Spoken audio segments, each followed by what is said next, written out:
And speaking of, this would have been a headline story rather than 20 minutes into the show on any other day. This is the travel advice that Australia has just released to China. It says, don't go there.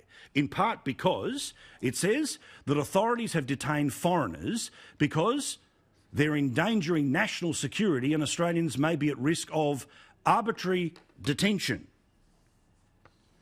So if Australians actually make it to China, you could end up being arrested because you live in this country, and this country dared to stand up to China when it comes to the mishandling of a virus that's killed more than 500,000 people, destroyed economies around the world.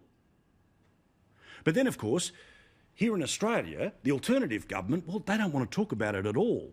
Last week on the show, we spent some time talking about how Labor money has infected, Chinese money has infected the Labor Party. A perfect example of it, Joel Fitzgibbon on Taxpayer TV.